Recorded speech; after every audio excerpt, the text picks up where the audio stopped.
Folks, do you know who this is? No, it's not Lee Bryce. It's his good friend Jerrod Niemann. Hey, Jerrod, how are you? Well, thank you for making that clear. But when me and Lee Bryce first moved to Nashville, we actually did have some moments where people got us mixed up, and it wasn't always the best situations. But yes, Jerrod Niemann here in the flesh. Well, you can give a shout out to Lee if you want. You know what? Lee is out there on the open road somewhere. I'm sure making a lot of people very happy. Talk about your new single. In fact, speaking of there you that, I wrote it with Lee. Lee, Bryce, and John Stone and myself. We wrote it's a tune called Only God Could Love You More, and it's just a really special song that means a lot to me because, when you write a song, we wrote it with the thoughts of a relationship, but what's made it mean so much to me is listening to people tell their stories of how, this is me and my dad, or this is, me and my mom, and you start realizing more and more that the songs you write sometimes can talk to people differently, and so that's why this song has became my favorite on our new album, Free the Music. And the name of the new album? Free the Music. There we go, Free the Music. Free the Music. You've come a long way since the first time I met you. I met you at the Lone Star Bowling event several years ago. Actually, it was Lone Star and Friends Strike Out for St. Jude. I think I struck out, but I don't think I actually had any strikes. I was pretty embarrassed that day. And then you performed at Riverfront Park, and you were a cowboy hat act. Hey. You've come a long way. I wouldn't say cowboy hat act. I mean, if I grew up working on ranches, I feel like I can throw down a cowboy hat anytime I want. But you know what?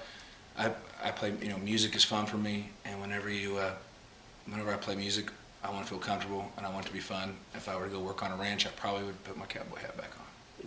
So you actually earned the right to wear a cowboy hat. I grew up working on 2 ranches in southwest Kansas. You can't get much more cowboy than that. That's right. You've come a long way. You're like how many years overnight success? Well, David, I don't want to wake up at 22 and this all be over. No. It's been more like it was literally 10 years to the weekend that I moved to town that our album debuted #1. It was, talk about bizarre and surreal. So yes, it's been crazy. But when it takes a long time, when you finally get any opportunity to do anything, that you love and people are supportive, it just means that much more. If you just move to town and day one, here you go, you're on the radio and this happens and that. I'm sure it means obviously a lot, but when you know what you don't have, and then you finally get it, that's when it means something. Have you been surprised or overwhelmed, or do you still get excited when you meet other country artists, or they might talk about you? Has anybody talked about you? I heard some guy named Tim is kind of likes you. Tim McGraw. I don't know it. I really don't care usually about what people say behind my back because it's none of my business. But when someone, yeah. But when someone like Tim McGraw's kind enough to say something, it definitely pay attention and listen. And I look up to anybody that's been in this business and successful for that long. And of course, who hasn't had a slow dance on the dance floor to a Tim McGraw song? So it was very, very cool of him to say what he did. When there's a whole lot of acts out there, and to single you out, to recognize you, I would think that would be a huge compliment. Well, it meant the world to me, and it still does. And that's the great thing is you get to be around these guys every once in a while on tours or things like that, and you get to see how far you've come because they're giving you that opportunity, but you see how far you still have to go because you get to see them go on stage and tear it up every night. Now you've had some collaborations outside of country music with another, Colby Calais? Colby Calais, yeah. Now how did that come about? Because that's kind of interesting. It is. To be honest, I wish I could say, well, we're old buddies, or she contacted me, but the truth is we reached out to her, and she's such a kind and gracious person that she came all the way to Nashville and sang it with me the day the album came out at our CD release party, and I just feel like I made a lifetime buddy. Well, there's a lot of collaboration outside of country music. Anybody else you would be looking to hook up with music-wise? I really do love all types of music. Obviously, country's where I am, is where my heart is, but I do love all types of music, and I really don't think about collaborating much, just because I don't think that they probably think about collaborating with me much, but I love people like the Red Hot Chili Peppers. There's a new band called Alt J. I love Vampire Weekend, MGMT. A lot of these kind of cool indie rock groups that have these really cool tones and textures in their music.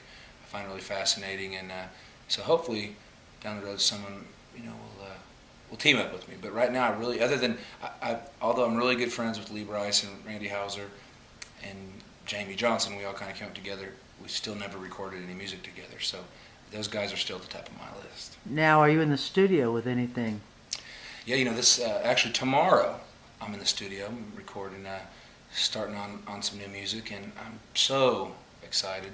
I'm taking I try to take a different approach with every album, challenge myself in the studio, as well as just try to make music that people enjoy. And this album I've kind of tracked down, not artists to team up with, but some musicians from some of these bands. So got a steel guitar player from Emmylou Harris's band, a drummer from Sheryl Crow's band who used to play at the Wallflowers, and just folks like that I really appreciate their talent. And they're just so good and have this really natural ability that is intangible that you can't describe. And I just want to put them in the studio and hope that the right things click. And so keep your fingers crossed for me tomorrow. Too bad you couldn't work with the old Wall of Sound people who. Man, I know. No, that's a cool historic part of Nashville. And then those old echo chambers where they got those, like the Wall of Sound and some of those. I've actually got to see some of those at studios here in Nashville. They're pretty fascinating. Yeah, there is more than just country music in Nashville back in the days. That's why it's called Music City. I mean, we still good. got Kesha, Kings of Leon, all kinds of people coming out of Nashville to this day. And that's growing all the time. Okay, now that the fans have watched you for about 6 minutes and a half, tell them where they can find your music. I mean, do you have a link on your website for, at least your Sure. You're on iTunes, right? It's JerrodNiemannOfficial.com.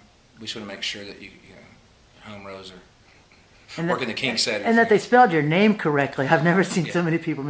I know, but if you're just tuning in and you are wondering why you're watching this, it's JerrodNiemannN. So Jerrod Niemann Official. Since I am from Kansas, my Twitter is JRod from Oz. So if you follow me and say, hey, listen, follow me, I will follow you back. And so yes, please check out the new album, Free the Music, and the song we previously mentioned, Only God Could Love You More. Now, what's the name of the song with Colby Calais? Give that a plug here. It's called I'm All About You, and I wrote it with my good buddy Richie Brown, who actually is the one that introduced me to Garth Brooks, that got everything started in my songwriting career. So really, now that part I did not know. You want to elaborate on that? How that came about, meeting Garth? Yeah, I went to college in West Texas, and I had a friend that was really big Garth Brooks fan, just real inspired by his music, and so we moved to Nashville. He had a chance to just kind of ran into Garth, and he said, "Hey, would you listen to some songs me and my buddy wrote?" And he said, "Sure." So we dropped him off.